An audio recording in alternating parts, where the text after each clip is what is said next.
Et dans l'affaire des brigandes, eh bien, moi, ce que j'ai voulu faire, c'est défendre la vérité.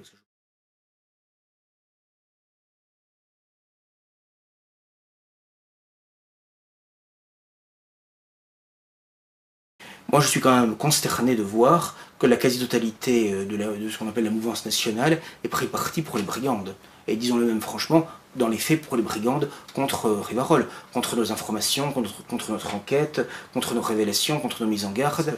Bon, voilà un directeur de journal qui a fait une enquête, d'ailleurs pendant une période assez longue, assez poussée, qui publie le résultat de son enquête, et on l'agresse à son domicile personnel, à la tombée de la nuit, pour faire pression sur lui, parce qu'il a publié un dossier dérangeant.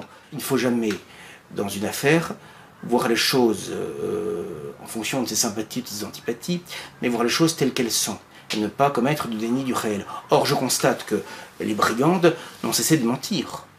Et ce qui me désole dans les reportages que j'ai vus ici ou là, les interviews qu'on fait d'elles, moi je suis pas choqué par le principe qu'on fasse des interviews d'elles, à condition qu'on pose des questions dérangeantes, on donne aussi la parole à des anciens adeptes qui ont le courage, sur leur véritable identité, de témoigner, qu'on fasse appel à nos informations, nos révélations, voilà, que chacun puisse s'exprimer.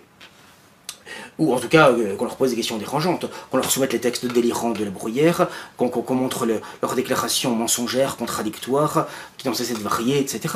Voilà, ça c'est du journalisme. Mais là on leur sert à la soupe, je veux dire, c'est quand même hallucinant. On leur pose comme question, est-ce que vous êtes dans une secte ?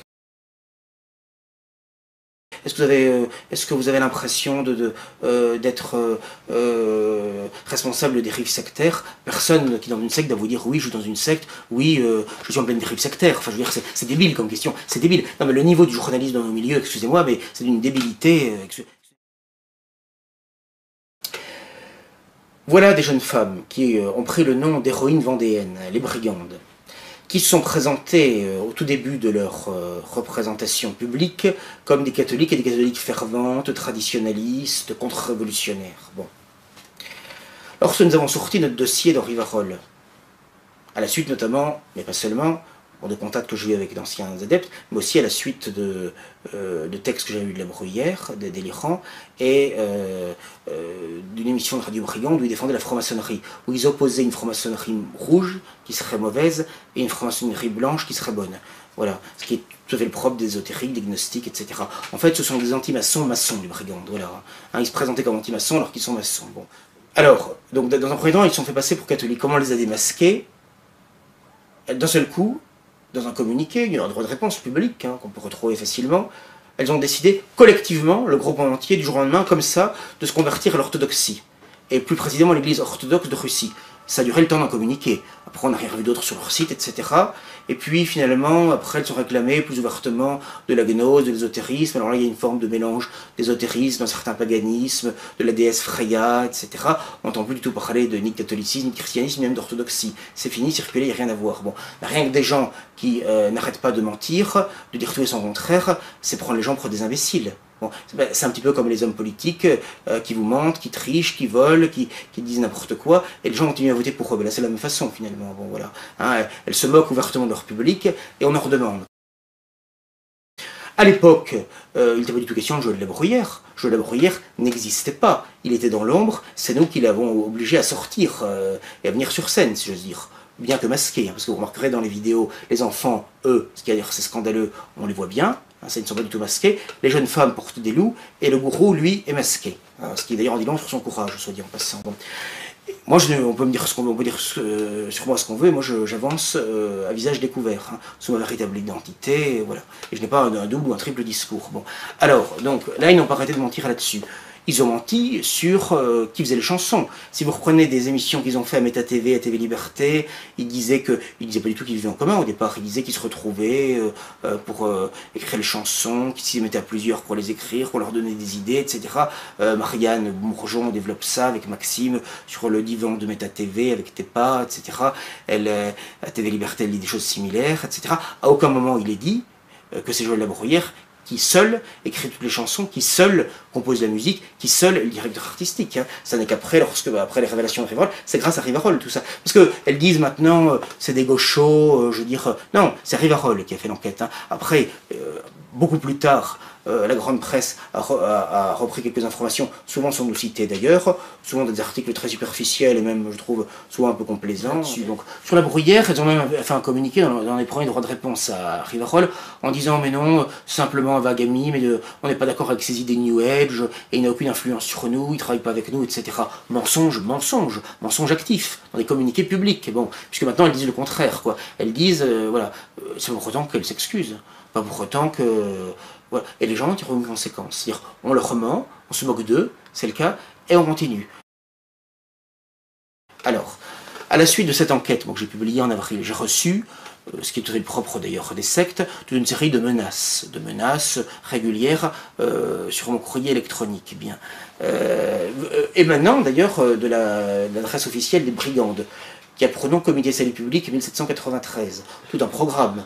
Là encore, on est dans le paradoxe, la contradiction, puisqu'on se réclame d'héroïne vendéenne, et on se réclame en même temps de la terreur révolutionnaire robespierriste de 1793. Il faut le faire. Alors, il y a des menaces, des insultes, que les internautes m'excusent, mais Bourbon est une salope. D'ailleurs, dans le reportage, dans sa version intégrale de Vincent-Lapierre, c'est une expression qu'ils aiment utiliser, puisque une certaine Irène, version intégrale de 48 minutes de Vincent-Lapierre, pas celui de 24 minutes, il faut payer pour le voir celui-là, mais c'est intéressant quand même, parce que je trouve qu'on n'en voit plus sur le groupe, et alors à un moment donné, Irène dit, c'est incroyable, dans un documentaire public comme celui-là, qui est censé donner une bonne image du groupe, elle parle à un moment donné de son ancien compagnon, son ancien concubin, bon, qui l'a amené dans le groupe, qui l'a quitté depuis, elle dit en nous quittant, il nous a beaucoup craché dessus, il a dit beaucoup de mal de nous, dans le groupe il a un petit surnom, on l'appelle la petite salope.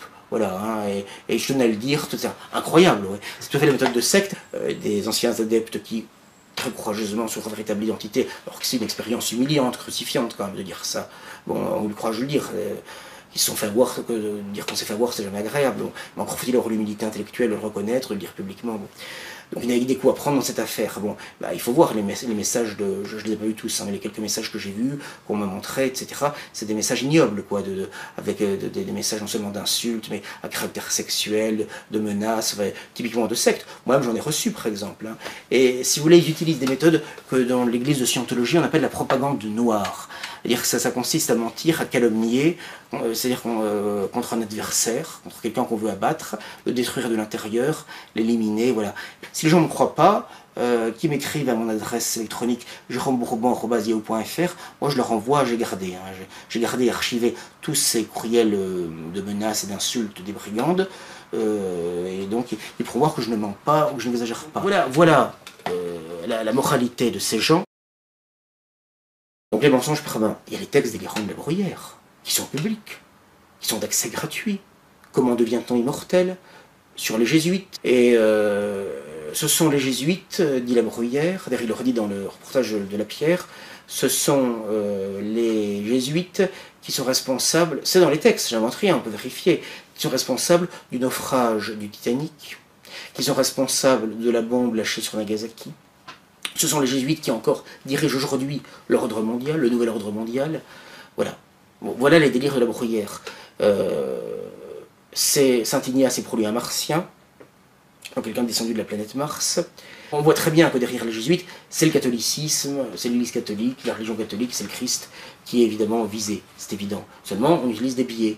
Évidemment, on dit les jésuites, comme les jésuites ont ici la mauvaise presse, et puis il y a une ambiguïté avec Bergoglio, on essaye de jouer sur les ambiguïtés de l'ambivalence, et malheureusement, ça marche auprès de gens dont la culture politique, religieuse, ou la culture tout court n'est pas très grande, quoi. La Bruyère, il joue sur les bas instincts, c'est-à-dire qu'il montre des jeunes femmes jeunes et jolies, souriantes, etc. Mais c'est comme les escrocs, les sectes, au départ, ils présentent toujours un visage souriant. Moi, je me rappelle, quand il y a des témoins de Jéhovah, des Mormons ou autres qui sonnent à la porte, mais ils sont à croquer, si j'ose dire. Ils sont extrêmement souriants. Et si vous ne saviez pas ce qu'il y a derrière, vous auriez envie d'aller boire un verre avec eux, d'aller passer une soirée avec eux, d'aller discuter, etc. C'est évident, je veux dire. Mais ça, si vous voulez, il y a l'envers du décor, après. Bon, hein, derrière l'apparence paradisiaque, il y a l'enfer derrière. Voilà. Hein, et donc il y a le témoignage aux adeptes, il y a les choses abominables qu'un bourreau peut faire. La Bruyère, c'est un pervers narcissique.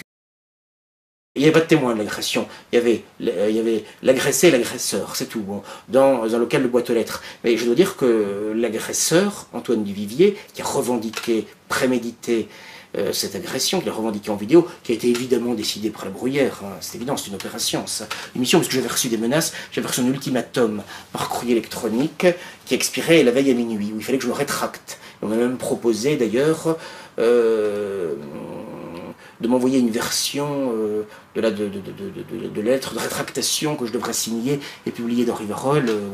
Voilà, c'est typiquement des méthodes de secte, de voyous.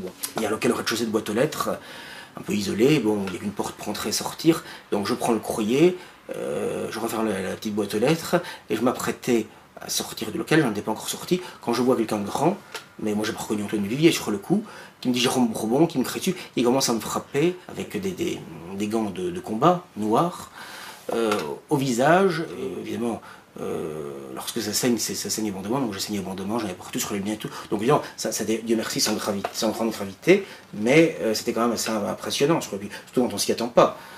Et surtout que moi je suis toujours un peu dans les lunes, j'étais en train de regarder le courrier, etc. On s'y attend pas, mais il ne s'est pas présenté, contrairement à ce qu'on dit, que j'ai entendu dire, il y a un jeune homme qui a fait une vidéo en disant oui, le ton remonté, etc. Absolument pas, moi je n'ai pas dit un mot dans cette affaire, parce que ça a été assez vite. Je trouve ça quand même très intéressant, parce que je trouve que c'est quand même très révélateur, surtout que je ne faisais que dire la vérité. Mais voilà que d'autres journalistes ont quand même fait des enquêtes, et ont révélé des choses encore plus graves depuis. C'est que la secte est impliquée dans un meurtre. Moi je le savais parce que j'avais su par un certain nombre d'adeptes depuis 2 ans cette affaire, sauf que comme j'ai pu réussir à avoir le contact avec les familles de la victime, bon, vous savez, dans ce genre d'affaires, c'est quand même du lourd, il faut quand même apporter des preuves, c'est compliqué. Bon, voilà en fait une certaine Sophie, son prénom, qui était une adepte de la Bruyère, qui, vous savez, dans ces cas-là, les adeptes, le cerveau est lavé, on a un conditionnel du gourou, ça a été sa maîtresse, parce que les gourous ont souvent beaucoup de maîtresses, successives ou simultanées. Bon, et c'est un pervers narcissique, donc il y a une volonté de toute puissance. Et quelle est la plus grande puissance qu'on peut avoir que de convaincre quelqu'un de se mettre à mort, de se donner la mort, fût-ce de manière par un jeûne intégral qui s'achève par la mort. Non pas un jeûne pour guérir, non pas un jeûne pour se purifier, non pas un jeûne pour faire pénitence, mais un jeûne pour mourir. Et pour montrer qu'on fait partie d'une humanité supérieure, qu'on est un héros, qu'on est un elfe, puisque c'est le royaume elfique. Il y a un elfe, on est au-dessus de l'humanité ordinaire. Et que on veut montrer par sa mort héroïque qu'on n'a pas peur, qu'on a un cancer de l'utérus qui est parfaitement guérissable, qu'on pourrait soigner, et que si on soigne, et que si jamais on ne soigne pas, que si jamais on n'en guérit pas, on peut au moins mourir dans des conditions humainement acceptables, entouré de proches, et non pas, tandis que là, c'était avec un jeûne sans boire, sans manger, dans un cabanon au fond de la forêt, avec sans cesse les femmes de la secte qui se relayaient pour que surtout elles ne mangent pas, elles ne boivent pas, avec une dimension psychologique extrêmement forte. Le gourou, lui, n'était pas venu, il n'a pas ce courage-là. Il donnait ses ordres par téléphone à des centaines de kilomètres de là. Il restait en France, ça se passait en Belgique. Voilà ce qui s'est passé. Voilà. Et ça, j'en ai témoin direct de ça. Le journaliste du Nouvel Observateur a fait son enquête, tout est vrai dans cette enquête. Elle a fait une enquête sérieuse, elle a fait des articles très méchants à mon égard, on n'a pas 2 idées communes, mais je reconnais que dans cette affaire, des journalistes de gauche peuvent parfois, même de gauche, même idéologiquement hostiles, peuvent parfois faire une enquête qui se tienne.